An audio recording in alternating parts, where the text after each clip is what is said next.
G'day everyone, my name's Craig Harrison, and in this presentation we'll focus on the hormones of the hypothalamus and pituitary.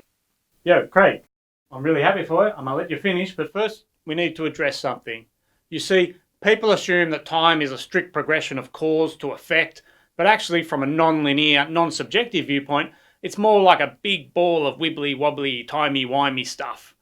And with this in mind, old Craig here will present the first part of the video, and I, newer Craig, will present the rest. I'll see you soon. The pituitary gland, or hypophysis, lies in the pocket of the sphenoid bone at the base of the brain, just below the hypothalamus. The pituitary gland is connected to the hypothalamus by the infundibulum, or the pituitary stalk, which contains axons from neurons in the hypothalamus and small blood vessels. In humans, the pituitary gland is primarily composed of two adjacent lobes, called the anterior lobe, usually referred to as the anterior pituitary gland or adenohypophysis, and the posterior lobe, usually called the posterior pituitary or neurohypophysis.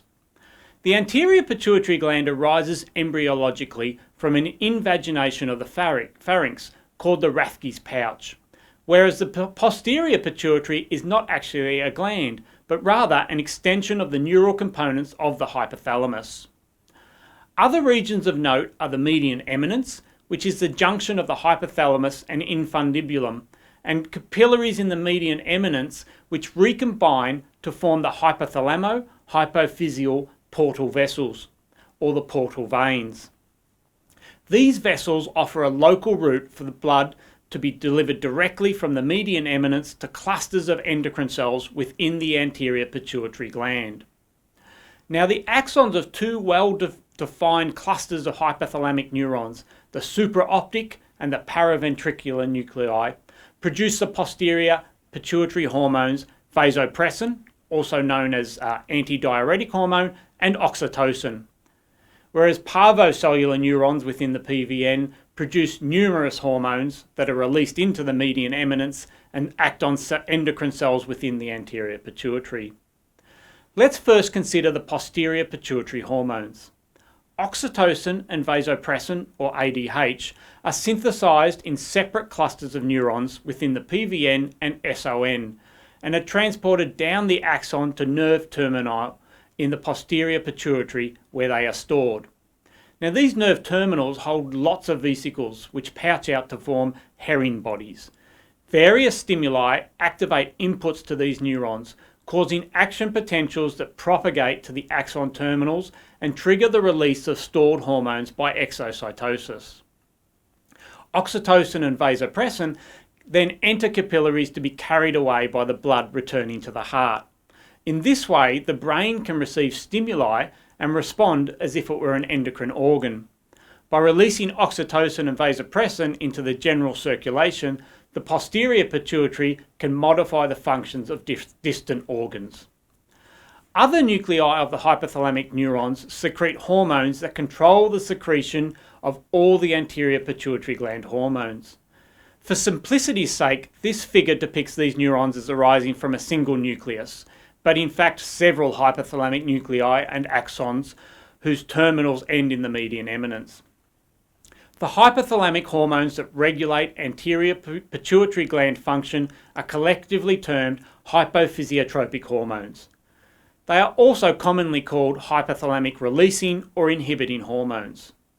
With one exception, dopamine, each of the hypophysiotropic hormones is the first in a 3-hormone sequence. 1. A hypophysiotropic hormone controls the secretion of 2, an anterior pituitary gland hormone, which controls the secretion of 3, a hormone from some other endocrine gland.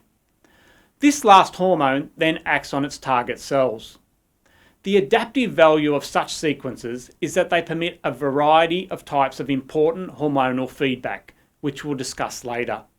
They also allow amplification of a response of a small number of hypothalamic neurons into a large peripheral hormonal signal. The hypophysiotropic hormones are, in no particular order, corticotropin-releasing hormone, thyrotropin-releasing hormone, somatostatin, growth hormone-releasing hormone, gonadotropin-releasing hormone, and dopamine. These hormones enter the median eminence capillaries after exocytosis from neurons and are carried by the hypothalamo-hypophyseal portal vessels to the anterior pituitary. The hormones diffuse into the interstitial fluid surrounding various anterior pituitary gland cells, where they bind to specific membrane-bound receptors and stimulate or inhibit the secretion of anterior pituitary hormones, shown here in pink. Two important points to highlight about this system are the portal circulatory system ensures that hypophysiotropic hormones can reach the cells of the anterior pituitary gland with very little delay, and that the small total blood flow in the portal veins allows extremely small amounts of hypophysiotropic hormones from relatively few hypothalamic neurons to control the secretion of anterior pituitary hormones without dilution in the systemic circulation. Okay, so which anterior pituitary hormones do these hypothalamic hormones regulate? Well, gonadotrophin-releasing hormone, or GnRH, stimulates gonadotroph cells of the anterior pituitary to produce follicle-stimulating hormone, FSH, and luteinizing hormone, LH, which then go on to act on the gonads to control spermatogenesis and folliculogenesis. Growth hormone-releasing hormone, GHRH, promotes and somatostatin inhibits somatotroph cell production of growth hormone, which acts on the liver and various other tissues to control growth and to a certain degree metabolism. Similarly, thyroid-releasing hormone, or TRH, stimulates thyrotroph cells to produce thyroid-stimulating hormone, TSH, which then goes on to stimulate the thyroid gland to produce the metabolic hormones T3 and T4. Dopamine inhibits lactotroph cell production of prolactin, which acts on the breasts. To date, a prolactin-stimulating factor has not been identified. Finally, corticotropin-releasing factor, or CRH, stimulates corticotroph cells to produce adrenocorticotropic hormone, or ACTH. ACTH in turn acts on the adrenal gland to regulate the synthesis of various steroids, including cortisol. Now, a prominent feature of each of the hormonal sequences initiated by a hypophysiotropic hormone is negative feedback, exerted upon the hypothalamo-pituitary system by one or more of the hormones in its sequence. Negative feedback is a key component of most homeostatic control systems. In this case, it is effective in dampening hormonal responses, that is, in limiting the extremes of hormone secretory rates. For example, when a stressful stimulus elicits increased secretion in turn of CRH, ACTH and cortisol, the resulting increase in plasma cortisol concentrations feeds back to inhibit CRH secreting neurons of the hypothalamus and ACTH secreting cells of the anterior pituitary gland. Therefore, cortisol secretion does not increase as much as it would without negative feedback. Cortisol negative feedback is also critical in terminating the ACTH response to a stress. This is important because of the potentially damaging effects of excess cortisol on immune function and metabolic reactions. The situation described for cortisol, in which the hormone secreted by the third endocrine gland in a sequence exerts a negative feedback over the anterior pituitary gland and/or hypothalamus, is known as a long-loop negative feedback. Some anterior pituitary proteins, such as prolactin, can themselves act on the hypothalamus to regulate secretion of the hypophysiotropic hormones.